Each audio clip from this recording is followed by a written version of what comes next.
What is a great way to never run out of things to say?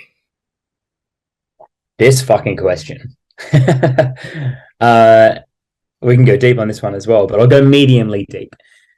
I'm a dating coach, and the thing that drives conversation, that drives attraction, is being able to continue to talk to a girl infinitely. One of the most attractive things about us as guys is our calming, soothing voice. In the same way that when we are little kids as guys, we like the idea that we have like a father figure looking over us, someone who we can rely upon. So if you can just speak calmly for a long period of time, that creates relaxation, it creates openness, and then it creates arousal. So first of all, try to speak slowly, right? So many of my clients, my students are trying to be so effective and powerful with their language in the first 30 seconds that they think that the first 30 seconds is going to do the job for them. It's not like that. Instead, they need to realize that what I spoke about in the other interview, talk to the girl and say, don't let me stop you. Then go back and keep talking to her.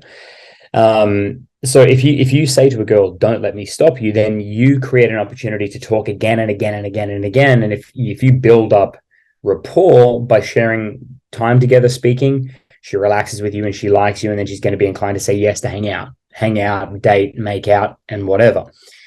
In terms of what to say, how to never run out of things to say, I made an online program called Conversation Casanova, and Ice White here has a link to get the program for 10% off. It's only $49, so it's not too expensive anyway. And Conversation Casanova, when you break down the science of conversation, and I had to do this because I had this one student called Ricky, right? And he had a real low IQ, he had a learning disability. So I broke down conversation so he could understand how to talk forever. And here's how it goes, right? Imagine a plane, okay? Positive, negative, silly, serious, right? Positive, negative, silly, serious, right? So everywhere on the top is positive stuff. Everywhere on the bottom is negative stuff. But then imagine like circles in the middle, like safe zone, edgy zone, over the top zone. So in one quadrant, you would have like positive, silly, safe, edgy, over the top. So, for example, you might meet a girl, and to say something positive, silly would be like, "Oh my god, you're crazy." It's positive, safe, positive, silly, and safe, right? That doesn't get any emotions going. If you say to the girl, "Oh my god, you're a crazy," and then you said something more specific, "You're a crazy freshman," something specific to her, "You're a crazy blonde," that's positive, silly. It's playful. Oh my goodness, you're a crazy out of control brunette. You're going to get a test, and if you get a test, you're going to say, "I'm just, you brought it upon yourself, right? You're my bad. You're bad. I don't know what's going on. I'm just reading the tea leaves." So you need a silly comeback to something silly that you've said. That creates a flirting loop. And if you do that kind of edgy stuff, then you get this really good flirting back and forth. However, you're okay to be boring, like stay in the safe zone. And you can see if you're in the safe zone and you're sometimes positive, sometimes negative, sometimes silly, sometimes serious, you're bouncing around, and you're also sometimes talk about yourself, sometimes talk about her, sometimes ask questions, sometimes make statements.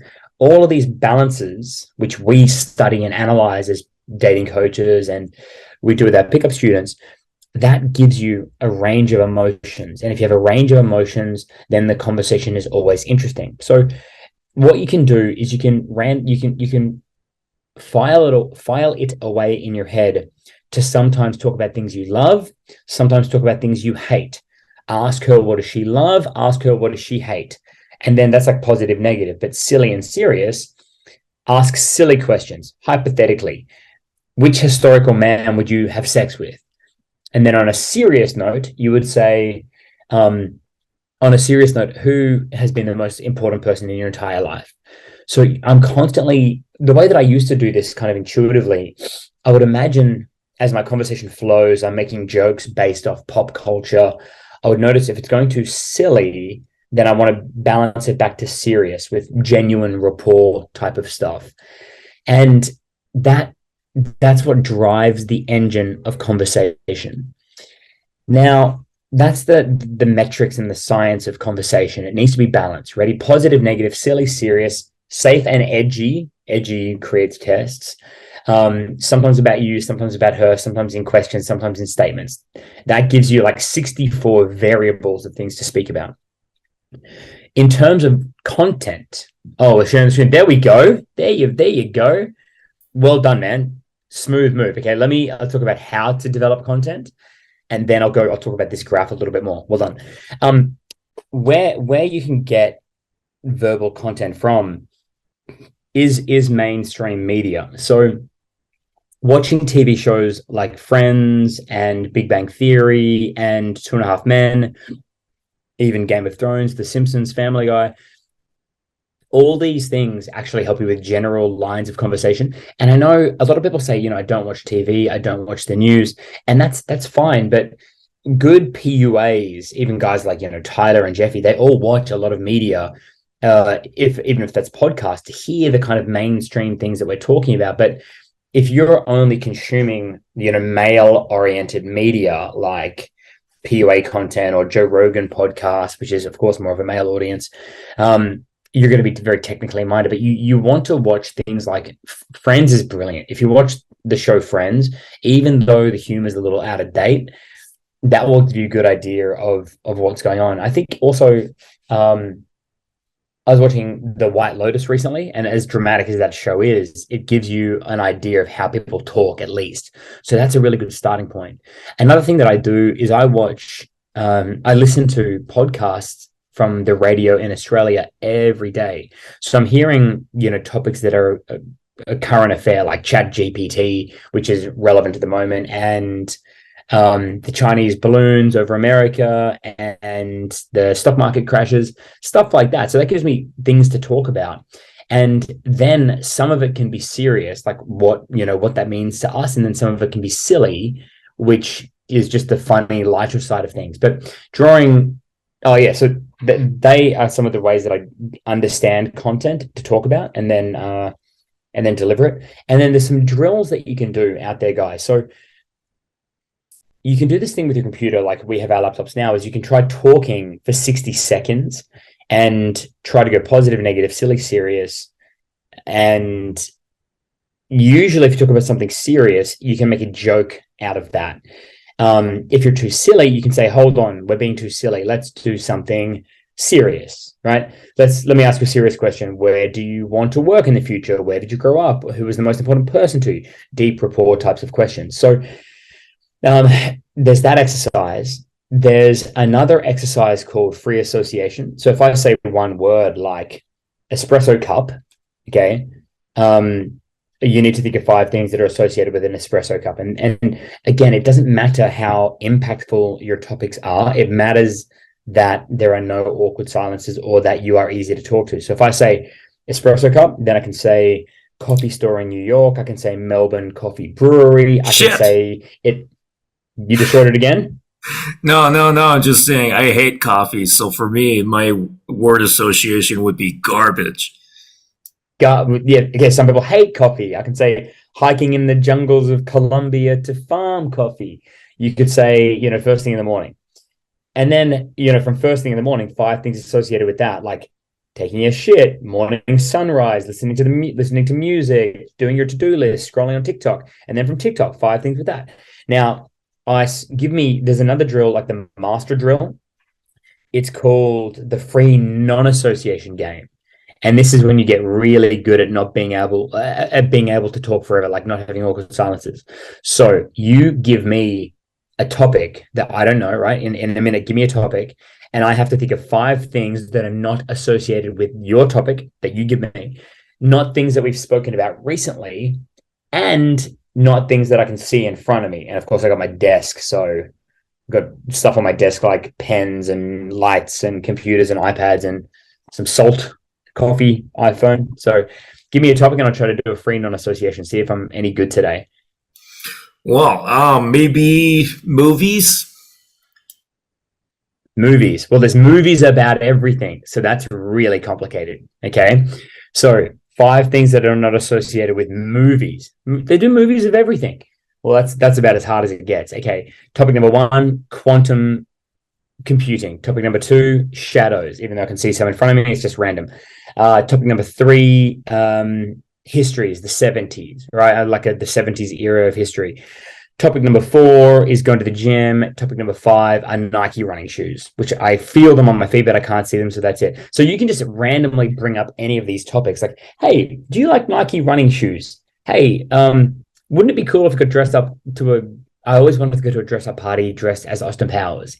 So here in my mind, I've got like this magical machine that just keeps popping up random ideas, and you can practice that on your own. However, drawing our attention to the screen in front of us, what I was talking about there, safe is like the boring stuff. And that's like, you don't want to be judged. You're not willing to take any risks. If you can be a little bit edgy, that means that you are going to take risks. And all these like word clouds around this graph, they are the themes of those parts of the graph, right? So you can go as deep or as shallow as you want, but this will give all of you ideas and themes to talk about to help you to have very rich content and a huge variety of content. Some of you guys are like entertainer man, like the dancing monkey. You're the guys who are only silly, but you can't be serious. And then you have the guys who are only serious, but don't know how to have fun and be silly. Well, here is actually what it is. So in the top right-hand quadrant, positive silly, that's when you would say self-aggrandizing. Like, for example, I'm a genius, I'm in Mensa, I can deadlift 500 kilograms, I could beat up a gorilla, I could shoot a gun through a watermelon from 200 yards away, any kind of bullshit. And it's just playful. Role play. Let's make love under a water fountain, under a waterfall, naked in Hawaii. Misinterpretation. You said you're from Nebraska, or you said you're from a strip club. Sorry, I didn't hear that. Obviously, misinterpretation is supposed to be funny, and you need to add a lot of emphasis when you misinterpret something. Silly compliments. Oh my goodness, you're attractive like Ariel the mermaid. Future adventures projection. In the future, I definitely want to have an affair with you. I don't think I want to marry you, right? All of these topics they will give you tests, and tests are flirting. Accusations, you're hitting on me, you're looking at my ass, any of that. Sarcasm, I really want to take you, I really want to get to third base with you. Right? I really want to get to third base with you. Now, these are all in the edgy zone. If I was to do the same stuff in a safe way, self-aggrandizing, a safe, boring joke that doesn't raise pulses would be something like, my mum says I'm cool.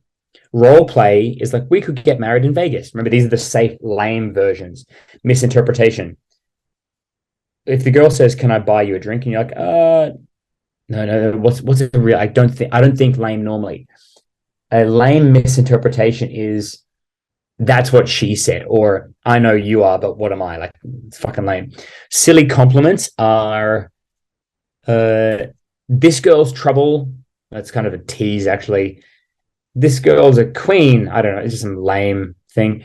Future adventures projection. Again, let's get married in Vegas. It's just lame. Accusations. Do you want to buy me a drink? That's kind of lacks a lot of imagination. And lame sarcasm is, yeah, I really don't want your number. It's just lame jokes. Now, for all of you guys, this is the gold. These are the gold themes. And I'm giving you examples of gold themes. But if you asked me to do like 10 versions of Negs, I could do 10 Negs. But what I'll do for the viewers, I'm going to just quickly go all around here and give examples of what they are and explain them. And all of a sudden, everybody here should be able to talk infinitely. Anyway, let's start from the top. Over in positive serious, deep rapport are questions like, what's your dream job? Who inspires you in life? And you can also share deep rapport, like, I am inspired by, my dream is, I was heavily affected by, etc., etc. Compliments are borderline between safe and edgy. So compliments, it depends on how deep you go with them. You say, this is the most stylish I've ever seen you look. This is edgy. This is more meaningful. Other good compliments are, you're on point tonight. You're super bright. I think you're really intelligent, that kind of thing. Just introducing yourself is a big statement of intent. So if you say, let me introduce myself, my name is Alex, I have a creative media company, and I'm really interested to meet you. that is straight up man to woman. I'm interested in getting to know you to the point of having sex. So that stuff is good. Humble brag is quite important and rare. That's like basically telling how successful you are. So you can say, I had a mega week at work. I got a promotion. I got an increase in my compensation package. I'm feeling fucking good. So you are allowed to include these things in conversation. You can say things like, I've quit my job and now I'm an investor and I'm looking to start a real estate company. You can say our company was just bought by another company. You're allowed to disclose these things. Qualification is once you get to know the girl, telling her why she's very important. You sacrifice a lot to get to where you are. You're a super bright and super intelligent girl. You deal with a lot of pressure to get to where you are, etc. Simply calling to action, even if the conversation is not going so well, you say, I would like to buy you a drink. I would like to dance with you. I would like to take you on a date. I would like to have your number. Now that's a call to action, but there's also a subcategory called hypothetical call to action. And that is if you say, hey, I'd like to buy you a drink later. Hey, we should dance later. Hey, we should hang out later. That gets the girl excited without having too much risk on you. So that's good for guys who are just starting out. Down to the bottom right-hand quadrant, which is positive silly. This is playful stuff. And my mistake, because negs are not really silly. Negs are more serious. And I'll get to that one next.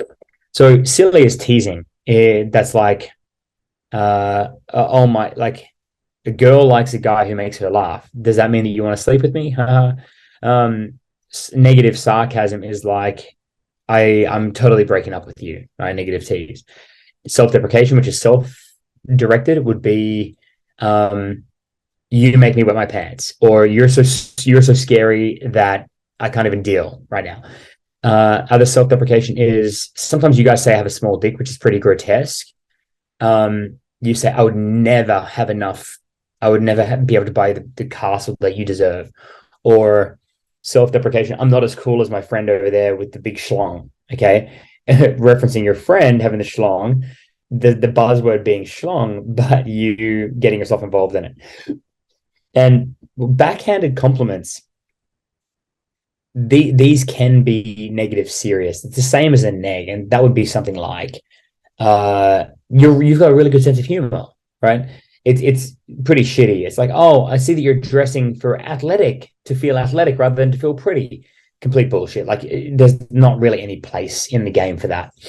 But there's a lot of different teasers, sarcasm, self-deprecation that you can use. And teasing can take a million things, like tease about the career, tease about her aspirations. It's like, oh, you're going to be a princess. Oh, you're going to be the president of the United States. You can tease about anything. Now, the final quadrant, negative serious. And this is if you really want to start a fight or have a conflict. And the only real time that you would need to use this kind of stuff is if you're maybe having an argument with somebody who means a lot to you. However, some of these negative things do have their place in game. So let me go through them. Serious negative, ODFOL, means overt demonstration fear of loss. So that's saying something like, hey, do you want to come with us to the after party, or are you going to stay here because we're about to go right now? So it's like fear of loss. Like, hey, we're going to go to the table. Are you coming with us, or are you not coming with us? And like, oh shit, yes. So, hey, you need to RSVP to this boat party. Otherwise, you're going to miss the list and you're not going to be among the 10 girls who get to go. Stuff like that. So that is very motivating. And to all of the viewers out there, we only really have attraction when we have both positive and negative, right? You need to have something in the top section and the bottom section for the girl to think, oh shit, this is the kind of guy who's attractive. You also only get attraction if you have some silly and some serious. So it needs to be a full gamut of emotions. Anyway, back to the list.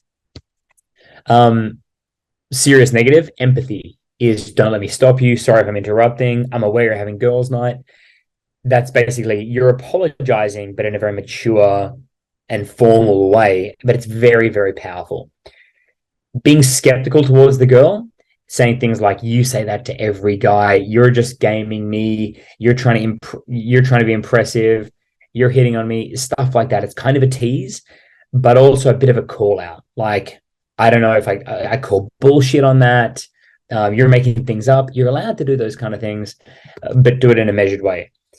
Criticism is if you're dating somebody and you think they're letting themselves down, then you would say something like, hey, you agreed with yourself that you weren't going to drink, but now you are, and I think you're letting yourself down. You agreed with yourself that you'd be more committed to your health and fitness because you say you value those things, but you're letting yourself down.